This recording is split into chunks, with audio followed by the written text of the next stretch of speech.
Hello friends, welcome to Aisha's Creations. Aisha's Creationsൽ ഇന്ന് നമ്മൾ തയ്യാറാക്കുന്നത് സാബൂദാന കിച്ചടിയാണ്. അപ്പോൾ റെസിപ്പിയിലേക്ക് പോകുന്നതിന് മുമ്പായിട്ട് ചാനൽ ആദ്യമായിട്ടാണ് കാണുന്നതെങ്കിൽ സബ്സ്ക്രൈബ് ചെയ്ത് സപ്പോർട്ട് ചെയ്യുക. കൂടെ ആ ബെൽ ഐക്കൺ കൂടി ക്ലിക്ക് ചെയ്യുക. അപ്പോൾ 3 ഓപ്ഷൻ വരും. അതിൽ ഓൾ എന്നത് പ്രസ് ചെയ്യുക. റൈറ്റ് സൈഡിലുള്ള ആരോ മാർക്കിൽ പ്രസ് ചെയ്യുകയാണെങ്കിൽ ഡിസ്ക്രിപ്ഷൻ ബോക്സ് കാണുവാൻ പറ്റും. അതിൽ ഇൻഗ്രീഡിയൻസ് ലിസ്റ്റ് ഡീറ്റെയിൽ ആയിട്ട് കൊടുത്തിട്ടുണ്ട്. അപ്പോൾ ഇനി സാബൂദാന കിച്ചടി ഉണ്ടാക്കുന്നത് എങ്ങനെയെന്ന് നോക്കാം. അതിനായിട്ട് ഞാനിവിടെ 1 കപ്പ് ചവ്വരിയാണ് എടുത്തിരിക്കുന്നത്. അത് നന്നായിട്ട് കഴുകിയെടുക്കണം. ഒരു 3 പ്രാവശ്യമെങ്കിലും കഴുകി അതിനകത്ത് വെള്ളമൊക്കെ ഊറ്റിക്കളയണം. കാരണം അതിനകത്തുള്ള ആ ഒരു സ്റ്റാർച്ചൊക്കെ പോകാൻ വേണ്ടിയിട്ടാണ് അങ്ങനെ ചെയ്യണത്. എന്നിട്ടിത് 1 കപ്പ് വെള്ളം ഒഴിച്ച് ഒരു 5 മണിക്കൂർ സോക്ക് ചെയ്യാനായിട്ട് വയ്ക്കണം.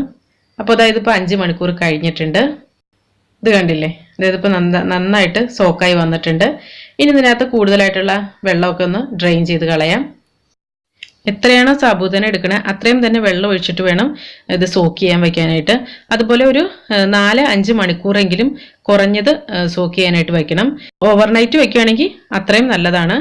അതുപോലെ കൂടുതൽ ഒരിക്കലും വെള്ളം എടുക്കരുത്. കൂടുതൽ വെള്ളം എടുത്തിട്ടുണ്ടെങ്കിൽ ഇത് കിച്ചടിയായി വരുമ്പോൾ ഭയങ്കരമായിട്ട് സ്റ്റിക്കി ആയി പോകും. അപ്പോൾ ഇനി അടുത്തതെന്ന് പറഞ്ഞിട്ടുണ്ടെങ്കിൽ ഒരു 1/2 കപ്പ് കടല എടുത്തിട്ടുണ്ട്. കടല നന്നായിട്ടൊന്ന് വറുത്തെടുക്കണം. ഇപ്പോൾ കടലയുടെ തൊലിയൊക്കെ പൊട്ടി വന്ന് തുടങ്ങിയിട്ടുണ്ട്. അപ്പോൾ ഇനി ഇത് ഫ്ലെയിം ഓഫ് ചെയ്യാം. എന്നിട്ടിത് കുറച്ചൊന്ന് തണുത്തതിന് ശേഷം നമുക്കിതിൻ്റെ തൊലിയൊക്കെ കളഞ്ഞെടുക്കാം. മീഡിയം ലോ ഫ്ലെയിമിൽ ഇട്ടിട്ട് വേണം കടല വറുത്തെടുക്കാനായിട്ട്, എങ്കിലേ ഉള്ളൊക്കെ ശരിക്കും വേവത്തുള്ളൂ. അപ്പോൾ ഈ കടല വറുത്തെടുക്കുന്നതിൻ്റെയും അതുപോലെ എളുപ്പത്തിൽ എങ്ങനെ തൊലി കളഞ്ഞെടുക്കാം എന്നൊക്കെയുള്ളതിൻ്റെ വീഡിയോ നമ്മൾ കടല മിഠായിടയിൽ ഉൾപ്പെടുത്തിയിട്ടുണ്ട്. അപ്പോൾ അത് കാണാത്തവർ അതൊന്ന് കണ്ടു നോക്കൂ കേട്ടോ. അപ്പോൾ ഇത് കടല തൊലി കളഞ്ഞെടുത്തത് ഒരു മിക്സിയുടെ ജാറിലിട്ട് ഇട്ട് കൊടുത്തിട്ടുണ്ട്. അപ്പോൾ ഇനി ഇത് ചെറുതായിട്ടൊന്ന് ക്രഷ് ചെയ്തെടുക്കൂലേ, അതുപോലെ ഒന്ന് എടുക്കാം. ഒരുപാടിട്ട് പൊടിച്ചിട്ടുണ്ടെങ്കിൽ കടലിൽ നിന്നുള്ള ഓയിലൊക്കെ പുറത്തേക്ക് വരും. അതായത് നമ്മൾ ന്യൂട്ടലൊക്കെ ഉണ്ടാക്കിയപ്പോൾ കണ്ടില്ലേ, അപ്പോൾ അതുപോലെ വരും. അപ്പോൾ അങ്ങനെ ആവരുത്, ജസ്റ്റ് ഒന്ന് പൊടിച്ചെടുക്കാമുള്ളൂ. അതിപ്പോൾ പൊടിച്ചെടുത്തിട്ടുണ്ട്. അപ്പോൾ ഇനി ഒരു പാൻ സ്റ്റൗവിൽ വെച്ചിട്ടുണ്ട്. അത് നന്നായിട്ട് ചൂടായി കഴിയുമ്പോൾ അതിലേക്ക് 1 ടേബിൾ സ്പൂൺ നെയ്യ് ഒഴിച്ചു കൊടുക്കാം. നെയ്യ് നന്നായിട്ട് മെൽറ്റായി കഴിയുമ്പോൾ 2 ടേബിൾ സ്പൂൺ കടല ഇട്ട് കൊടുക്കാം. കടല നന്നായിട്ടൊന്ന് റോസ്റ്റ് ചെയ്തെടുക്കണം. ഈ കടല നമ്മൾ ഗാർണിഷിങ്ങിന് വേണ്ടിയിട്ടും അതുപോലെ കിച്ചടിയിലെ ഇടയ്ക്ക് ഈ കടല കടിക്കാൻ കിട്ടുമ്പോഴും നല്ലൊരു ടേസ്റ്റാണ്. അപ്പോൾ അതിന് വേണ്ടിയിട്ടാണ് ഇത് ഉപയോഗിക്കുന്നത്. ഇപ്പോൾ കടലയൊക്കെ വറുത്ത് കോരി എടുത്തിട്ടുണ്ട്. ഇനി ആ നെയ്യിലേക്ക് തന്നെ 1 ടീസ്പൂൺ നല്ല ജീരകം ഇട്ട് കൊടുക്കാം. നല്ല ജീരകം ഒക്കെ പൊട്ടി വന്നിട്ടുണ്ട്. ഇനി ഇതിലേക്ക് ഒരു വലിയ ഉരുളക്കിഴങ്ങ് ചെറുതായിട്ട് അരിഞ്ഞത് ഇട്ട് കൊടുക്കാം. എന്നിട്ട് നന്നായിട്ടൊന്ന് വഴറ്റിയെടുക്കണം. അപ്പോൾ ഇത് വേവാൻ വേണ്ടിയിട്ട് ഒരു 5 മിനിറ്റ് മൂടി വെച്ച് വേവിച്ചെടുക്കാം. ലോ ഫ്ലെയിമിലിട്ട് വേണം കുക്ക് ചെയ്തെടുക്കാനായിട്ട്. ഉരുളക്കിഴങ്ങ് മുഴുവനായിട്ട് പുഴുങ്ങി അതിൻ്റെ തൊലിയൊക്കെ കളഞ്ഞ് ചെറുതായിട്ട് അരിഞ്ഞിട്ട് ഇതുപോലെ ചേർക്കാവുന്നതാണ്. അപ്പോൾ നമുക്ക് ഈ വേവിച്ചെടുക്കുന്ന സ്റ്റെപ്പ് ഒഴിവാക്കാൻ പറ്റും. ജസ്റ്റ് ഒന്ന് വഴറ്റിയെടുത്താൽ മതി. പക്ഷെ ഒരിക്കലും ഉരുളക്കിഴങ്ങ് വെന്ത് കുഴഞ്ഞു പോകരുത്. ഇപ്പോൾ ഉരുളക്കിഴങ്ങ് നന്നായിട്ട് കുക്കായി വന്നിട്ടുണ്ട്. ഇനി ഇതിലേക്ക് ഒരു തണ്ട് കറിവേപ്പിലയും 3 പച്ചമുളക് ചെറുതായിട്ട് അരിഞ്ഞതും കൂടെ ഇട്ട് കൊടുക്കാം.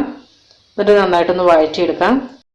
ഇനി ഇതിലേക്ക് സോക്ക് ചെയ്ത് ഡ്രെയിൻ ചെയ്തെടുത്ത സാബൂദാന ഇട്ട് കൊടുക്കാം. കൂടെ തന്നെ കടല പൊടിച്ചെടുത്തത് ചേർക്കാം. പിന്നെ 1 ടീസ്പൂൺ ഉപ്പും 1 ടീസ്പൂൺ പഞ്ചസാര കൂടി ചേർക്കാം. ഉപ്പ് നിങ്ങളുടെ ടേസ്റ്റിനനുസരിച്ച് വ്യത്യാസപ്പെടുത്തുക. പിന്നെ ഒരു നുള്ള് മഞ്ഞൾപ്പൊടി കൂടി ചേർത്തിട്ടുണ്ട്. മഞ്ഞ കളർ വേണമെന്നുണ്ടെങ്കിൽ മാത്രം ചേർത്താൽ മതി. എനിക്ക് അതാണ് കുറച്ചുകൂടെ നല്ലതായിട്ട് തോന്നിയത്. അപ്പോൾ അതുകൊണ്ടാണ് ഞാൻ ചേർത്തത്. ഇങ്ങനെ വെളുത്ത് തന്നെ ഇരുന്നാൽ മതിയെങ്കിൽ മഞ്ഞൾപ്പൊടി ഒന്നും ചേർക്കേണ്ട ആവശ്യമില്ല. ഇത് നന്നായിട്ടൊന്ന് മിക്സ് ചെയ്തെടുക്കാം. അപ്പോൾ ഈ മിക്സ് ചെയ്തെടുക്കുമ്പോൾ പ്രത്യേകം ശ്രദ്ധിക്കണം, ഹൈ ഫ്ലെയിമിലിട്ട് വേണം കേട്ടോ മിക്സ് ചെയ്തെടുക്കാനായിട്ട്. എന്നിട്ടിത് മൂടി വയ്ക്കണം. മൂടി വെച്ച് വേവിക്കുമ്പോൾ ലോ ഫ്ലെയിമിലിട്ട് മൂടി വെച്ച് വേവിക്കാം. ഒരു 3 മിനിറ്റ് വേവിച്ചെടുത്താൽ മതി. അപ്പോഴേക്കും ഈ സാബൂദാന നല്ല ട്രാൻസ്പെറൻ്റ് ആയിട്ട് വരും. അതായത് വെള്ള കളർ മാറി കളറൊന്നും ഇല്ലാത്ത ഒരു ഇതിനകത്തേക്ക് വരും. ഇതാ ഇപ്പോൾ സാബൂദാനയൊക്കെ നല്ല ട്രാൻസ്പെറൻ്റ് ആയി വന്നിട്ടുണ്ട്. ഇനി ഇത് നന്നായിട്ടൊന്ന് മിക്സ് ചെയ്തതിന് ശേഷം ഫ്ലെയിം ഓഫ് ചെയ്യാം.